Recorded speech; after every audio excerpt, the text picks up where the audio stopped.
반갑습니다. 오늘 법회의 공덕으로 한 계단 한 계단 진급하며 깨달음의 길 걸어가는 공부인 되시길 염원하면서 영산선악대학교 영산법회를 시작합니다.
심경 두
손 합장하시고 설명기도를 올립니다. 천지하감지위 부모하감지위 동포응감지위 법률응감지위 은혜로운 법신불 사안이시여 원기 106년 9월 29일에 원불교 영산선악대학교 공부인 일동은 삼가 법신불 사안전에 기원하옵나이다. 거룩하신 법신불 사안이시여 세상은 나라는 존재를 위해 수많은 인연과 환경이 존재하듯 나 혼자만으로는 살아갈 수 없나이다. 우리가 살아가는 지구촌 다양한 존재가 모여 한 가족, 한 일터, 한 세계를 만들어가고 있나이다.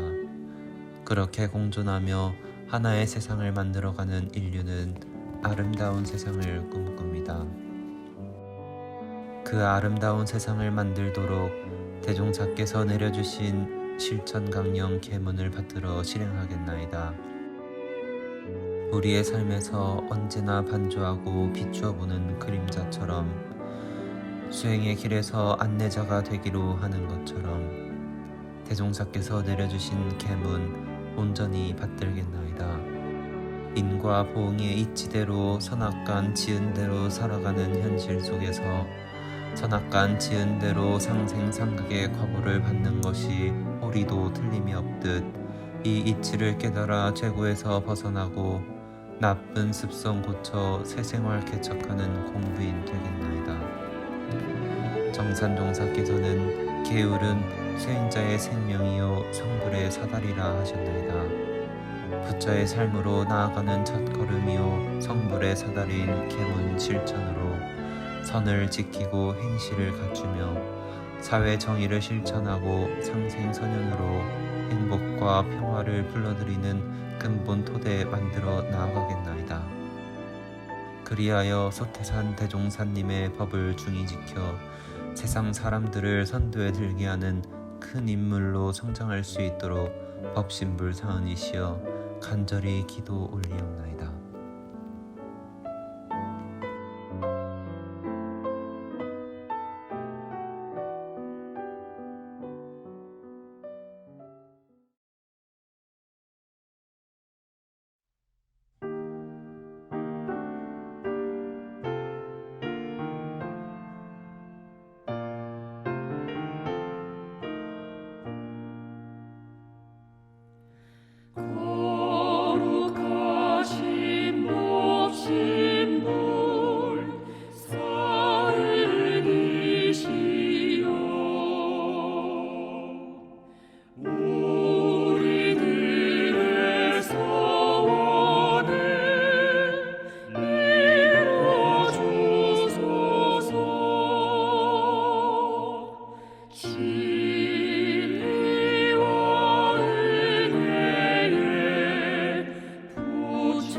허벌을 봉독합니다.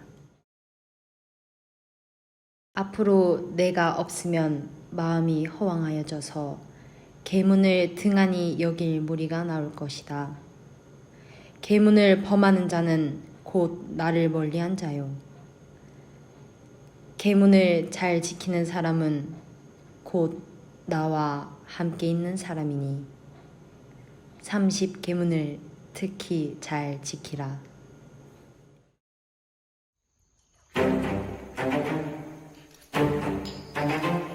연고 없이 술을 마시지 말며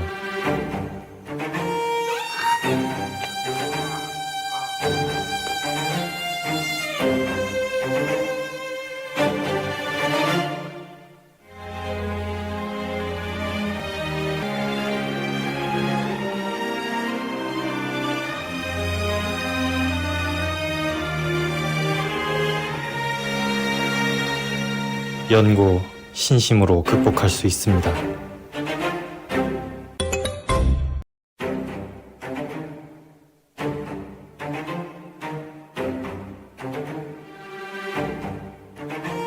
연고 없이 담배를 피우지 말라.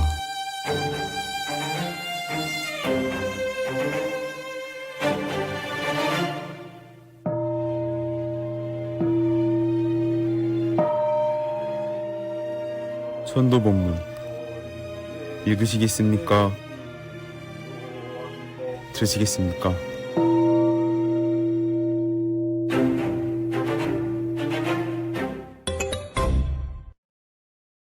강연이 있습니다.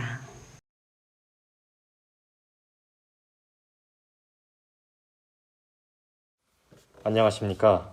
이번에 특신급 10계문 1조인 공중사를 단독히 처리하지 말며로 강연을 해보겠습니다. 우선 특신급은 보통급 10계는 일일이 실행하고 예비 특신급에 승급하여 특신급 10계를 받아 지키며 우리의 교리와 법규를 대강 이해하며 모든 사업이나 생각이나 신앙이나 정성이 다른 세상에 흐르지 않는 사람의 급이라고 되어 있습니다. 대강은 대체와 강령이란 뜻으로 우리 교법의 전체적인 큰 줄거리를 안다고 생각하시면 되겠습니다. 공중사는 2인 이상이 모여서 하는 일을 뜻하는 말로 어떤 단체를 막론하고 여러 사람이 모여서 하는 일은 다 공중사로 정의합니다. 공중사를 단독히 처리한다는 것은 2인 이상이 모여서 하는 일을 공의를 거치지 않고 그냥 개인의 의견대로만 처리하는 것을 말합니다. 그럼 구체적으로 어떤 것이 공중사 단독 처리인지 알아보겠습니다. 첫 번째, 자기의 맡은 직무 외의 일을 월권하거나 아무 책임을 맡지 아니한 사람으로서 공의를 자기 마음대로 처리하는 것입니다. 옛날에 사산 오창건 선지님께서 영산에 들리셨을 때였습니다. 그때 시세 반값밖에 되지 않는 아주 싼 논이 매물로 나왔습니다. 사사님은 당시 시간이 매우 촉박하셔서 단독으로 이 논을 계약을 체결하고 말았습니다. 공의는 거치지 않았지만 이 사사님이 매우 싼 값에 논을 샀기 때문에 대종사님과 대중들이 아주 좋아해 줄 거라 생각하고 기쁜 마음으로 총부로 돌아갔습니다. 하지만 대종사님은 이렇게 말씀하셨습니다. 공사도 없이 공중사를 단독으로 처리하고도 부끄러운 줄 모르겠느냐. 이익이 된다면 얼마나 큰 이익이 되겠는가. 비록 큰 이익이 있다 할지라도 공중사를 단독으로 처리하고 보면은 나중에 회상이 커졌을 때 우리 회상 한쪽을 팔아먹을 사람이 없다고 어떻게 보장을 하겠는가. 당장 가서 계약을 해지하라. 계약금을 떼줘도 좋다. 잘못된 생각은 일찍부터 뿌리를 뽑아야 한다. 라고 말씀하셨습니다. 결국 계약금을 배로 주고 물릴 수밖에 없었다고 합니다. 두 번째, 상부의 감정을 요할 사항에 대하여 감정을 받지 않고 처리하거나 자기의 맡은 직권 내의 일이라도 중대한 사항에 대해 문답을 거치지 않고 일을 처리하는 것입니다. 중대한 사항은 일이 잘못 진행되었을 때 우리에게 돌아올 위험성이 매우 크므로 더욱 신중한 자세로 상부에 보고를 올리거나 더 많은 지식, 경험과 지혜를 가지신 어른들께 문답을 통해 감정을 얻어야 할 것입니다. 종법사님도 큰 문제가 생겼을 때 기라성 같은 원로님들을 모시고 문답을 받는다고 하니 우리는 더더욱 신중한 자세로 일을 처리해야 할 것입니다. 세 번째, 비록 문의는 했을지라도 그 공의를 무시하고 자기 자의대로 처리하는 것입니다.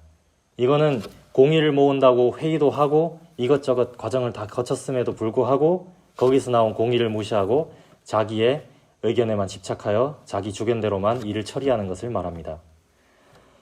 물론 사무집행의 권리를 가진 사람이 자기에게 주어진 직무의 권리 안에서 일을 수행하는 것은 공중사 단독 처리가 아닙니다. 자, 그러면 공중사 단독 처리를 계속 범했을 때 어떤 점이 안 좋을까요?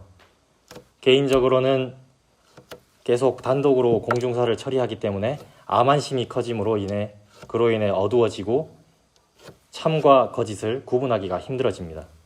그러므로 자행자지의 습관이 길러지게 되겠죠. 단독으로 결정하기 때문에 사람들의 마음과 멀어지고 신용을 잃게 됩니다.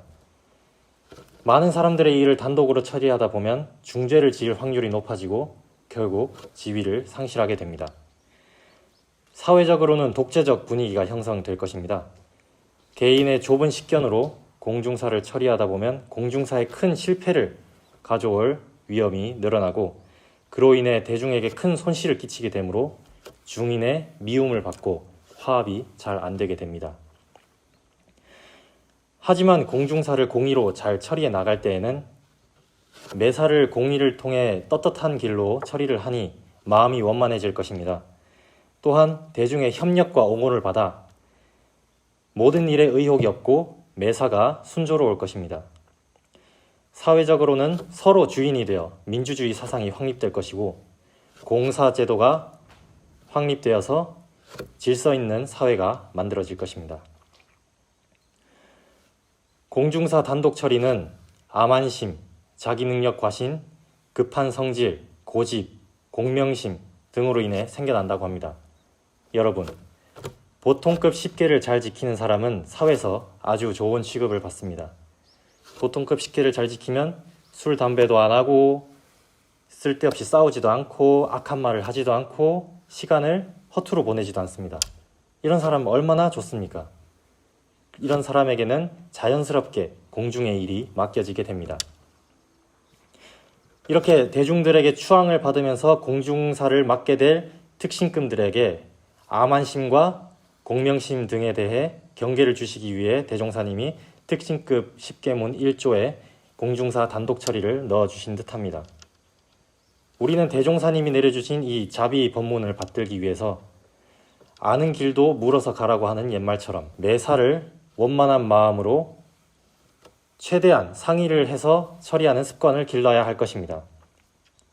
그리고 공의와 충고를 존중하여 신중하게 처사하고 항상 공중과 대의에 근본한 처사를 해야 할 것입니다.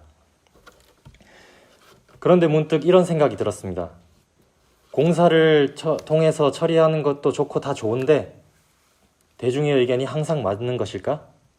대중의 의견이 그릇된 방향으로 나아가는 상태라면 오히려 이 공사제도라는 것이 독이 되지는 않을까? 공사를 통해서 나온 모든 의견이 다 맞다는 회의 만능주의에 빠질 수도 있고 모두의 의견을 모았기 때문에 아무도 책임을 지지 않을 수도 있고 해당 문제에 대해 어리석은 대중들이 비전문적인 지식과 지혜로 어설픈 의견 결정을 할 수도 있습니다. 그러지 않기 위해서 우리는 첫 번째, 결정권자를 명확히 두어야 할 것입니다. 그러는 와중에도 구성원들 모두가 주인 정신을 가지는 게 더욱 중요할 것입니다. 그리고 공의를 모을 때에는 자신의 의견을 불같이 개진하고 공의가 모였을 때에는 그 공의에 물같이 합해주는 게 중요합니다. 혹여나 공사가 잘못된 방향으로 흘러갔을 때에는 공사를 통해 그 결과를 바꾸어야 할 것입니다. 구성원들이 그 문제에 대해 어둡다면 지자본의의 정신을 살려 전문가들을 모시거나 그 분들의 의견을 존중하는 태도 또한 항상 가져야 할 것입니다. 다행히 우리들은 인지가 밝아지는 시대를 맞아 공의를 모으는데 어려움이 점차 없어지고 있습니다.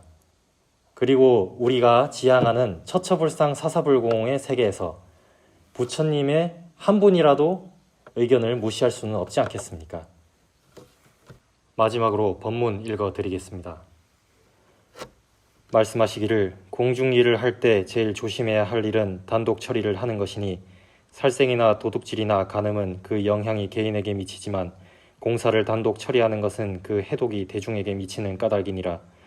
아무리 훌륭하고 좋은 일이라도 공의를 거치지 않으면 개인적인 일이 되고 개인의 일이라도 공의를 거치게 되면 공중의 일이 되느니라. 교단 초창기에 한 선진께서 논값이 싸다고 공사도 없이 절반값에 샀을 때 사람들이 다 좋다고 하였으나 대종사께서는 이를 당장 물리라 하셨나니 우리의 몸도 마음도 하는 일도 다 공중의 것이므로 우리는 매사를 공사로 처리해야 하느니라. 이상은 대산종사법어 제7공신편 30장 말씀이었습니다. 이상으로 강연 마칩니다. 감사합니다. 설교가 있습니다. 반갑습니다. 4학년 손형진입니다. 법문을 먼저 봉독해 드리겠습니다. 대종사 예외에서 대중에게 말씀하시기를 오늘은 이 회상의 창조자와 파괴자에 대하여 그 내용을 구분하여 주리니 잘 들으라. 창조자는 곧 정신, 육신, 물질의 세 방면으로 이 회상에 직접 해동을 끼치는 동시에 예외에도 성의가 없고 정기 공부에도 취미를 얻지 못하여 종전의 악습을 하나도 고치지 못하고 계문을 함부로 범하며 당하는 대로 자행자지하여 자기에게나 남에게나 이익될 일은 하지 못하고 해독될 일만 행하여 이 회상의 명예를 손상하며 발전에 지장을 주는 사람이라. 그대들은 모름지기 이 점을 잘 알아서 혹시라도 이 회상의 파괴자는 되지 말고 훌륭하고 영원한 창조자의 공덕을 쌓기에 꾸준히 노력하라. 교단품 33장 말씀 중 파괴자에 대한 부분을 봉독해 드렸습니다. 오늘 저는 지킴이라는 제목으로 계문에 대해서 이야기를 해보려고 합니다. 대종사님께서는 계문의 범과는 회상의 파괴라고 하셨습니다. 그런데 계문이 무엇이길래 대종사님께서는 회상의 파괴를 말씀하시고 저희에게 계문을 주시고 지키게 하신 것일까요? 교의품 25장에 대종사님께서는 목사와의 대화에서 계문을 이야기하십니다. 우리에게도 30가지의 계문이 있으니 삭제할 만한 것은 없고 주는 방법에 따라서도 사람의 정도를 따라 계단적으로 주니 30개를 다 마치면 더 주지 않고 자유에게 맡기노라. 그 이유는 사람이 혼자 세상을 산다면 자행자지를 하여도 문제가 없겠지만 세상의 모든 법망이 정연히 버려져 있고 모든 사회가 바라보고 있으니 불의의 행동을 자행한다면 어디에 설 수 있겠는가? 그러므로 나는 생각하기를 사람이 세상에 나면 일동일정을 조심하여 엷은 얼음 밟듯 해야 인도에 탈선이 없을 것이다. 그렇게 공부인에게 계문을 주지 않을 수가 없다 하셨습니다. 계문은 회상의 창조자와 파괴자를 나누기 이전에 나를 구속하는 장치와 같이 느낄 수 있지만 실상은 세상에 살아감에 있어 인도의 탈선을 얻게 하는 것입니다. 그 방법도 과거의 불교와 같이 한 번에 주는 것이 아니라 공부인의 정도에 따라 단계를 나눠서 지키게 함으로써 순차적인 공부를 할 수 있습니다. 저도 예전에 출가를 하고도 큰 뜻이 없어서 공부도 잘 안 하고 생각 없이 살았던 때가 있습니다. 속수의 나쁜 습관을 떨어뜨리지 못하고 계단을 밟은 생각을 하지 못한 채 친구들이나 타인 앞에서 자연히 범가를 많이 했습니다. 술도 한잔하고 담배도 피우고 욕도 많이 하고 학교에 다시 들어가면 일찍 일어나야 하고 공부를 하는 것을 답답해하는 모습을 보였습니다. 그러면서 미래에 대한 불안감을 비치기도 했고 그런 모습을 보이는 시일이 길어지자 친구들은 저에게 아직도 원불교에 있냐?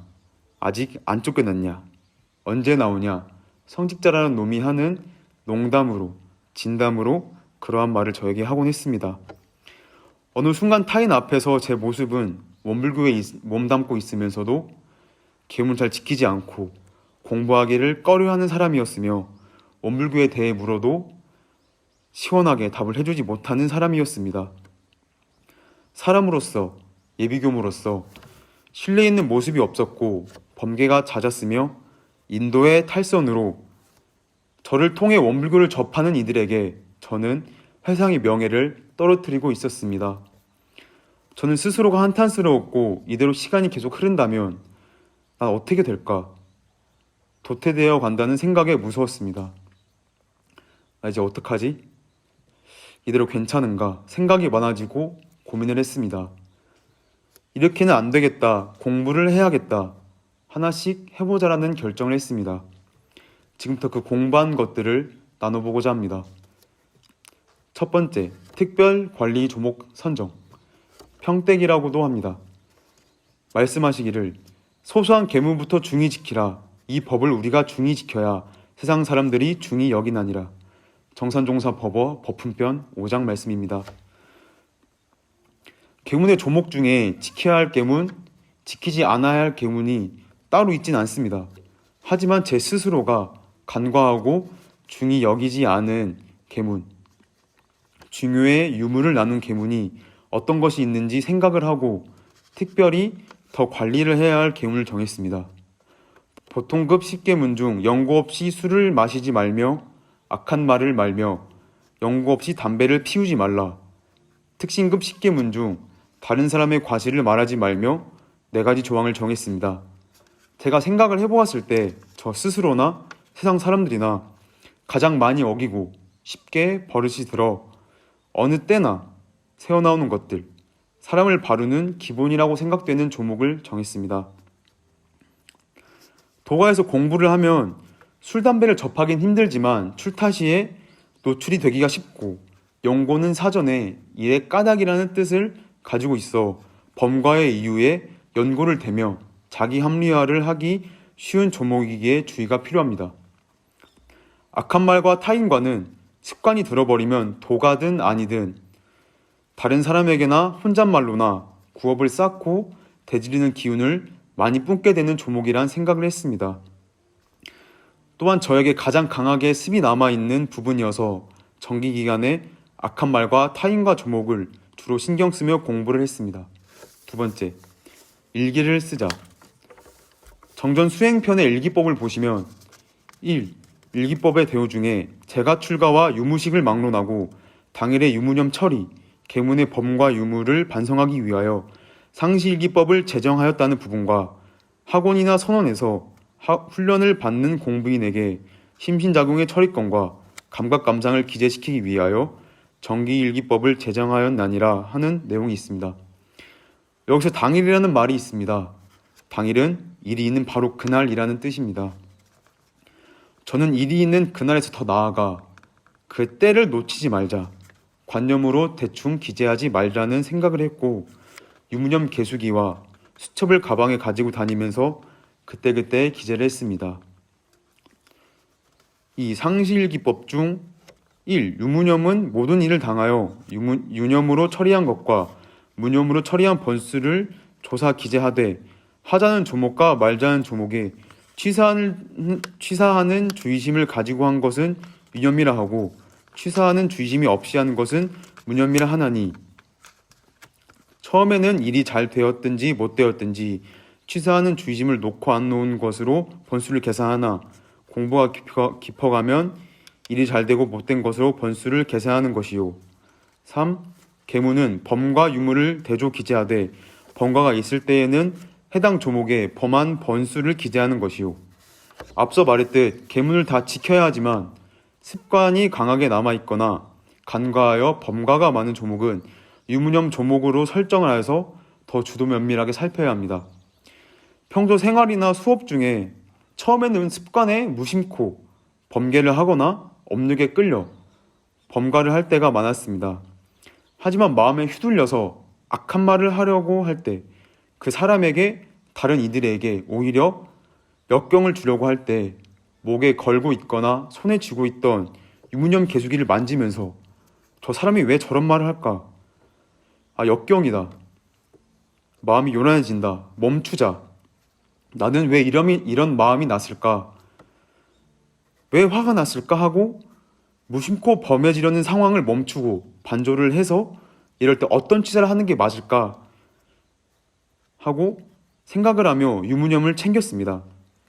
요란해지는 마음이 가라앉지 않을 때는 생각이 꼬리에 꼬리를 물 때 수첩이나 휴대폰에 현재 일어나고 있는 일의 상황이나 나의 마음을 차례대로 적어보며 마음을 다시 대조하고 유무념 개수기로 다시 한번 챙겨봤습니다.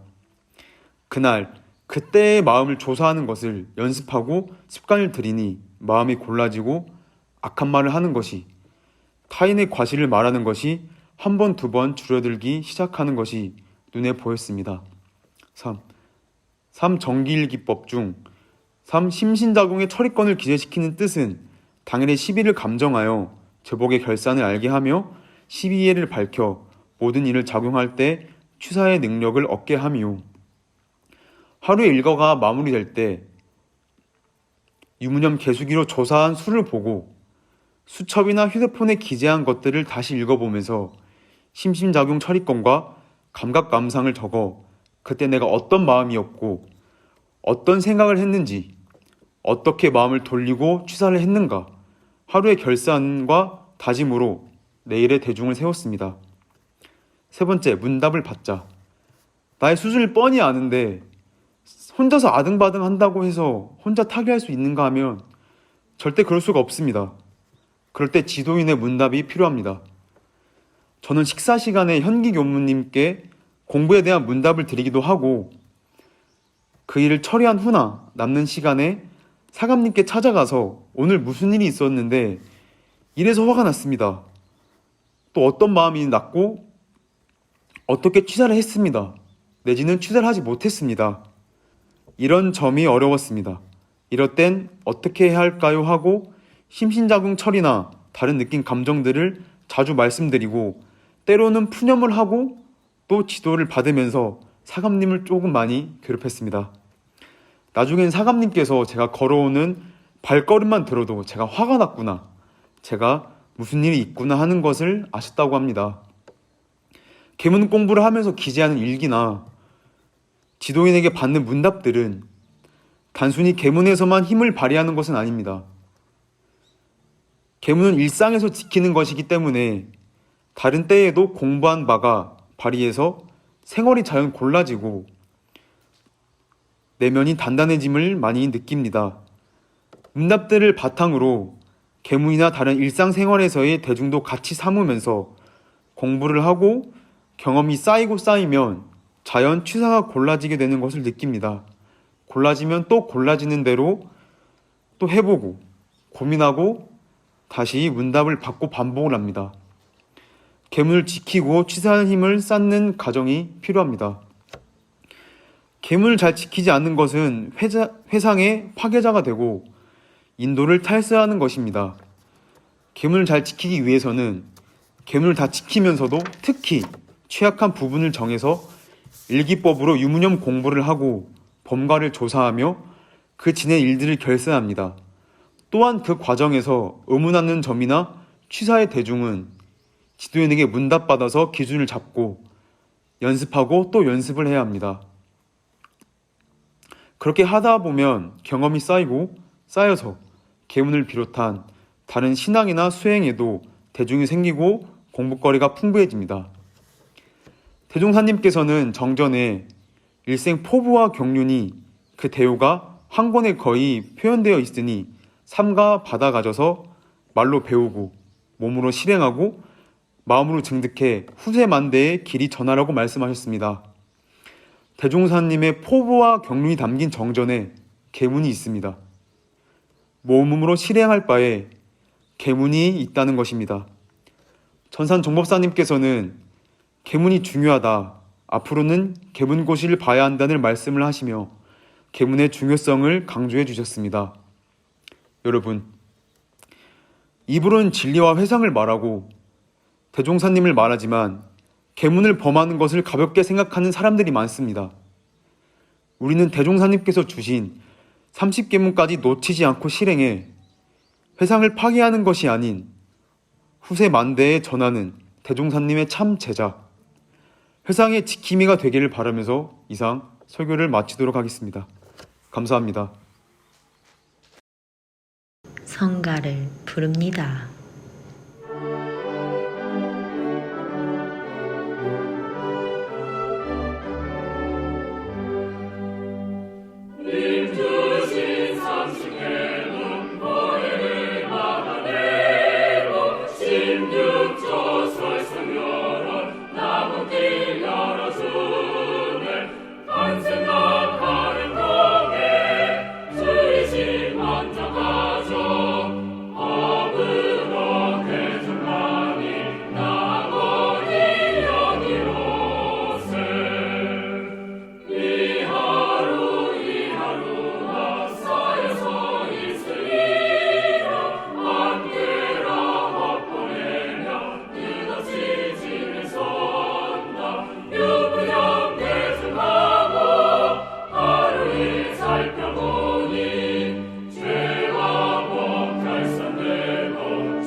오늘 법회의 공덕으로 날마다 진급하며 대종사님을 뵙고 정산 종사님을 뵙고 대산 종사님을 배우며 여러분 계신 곳에서 날마다 행복의 꽃 활짝 피우시기를 염원하면서 이상으로 영산선악대학교 영상법회를 마칩니다.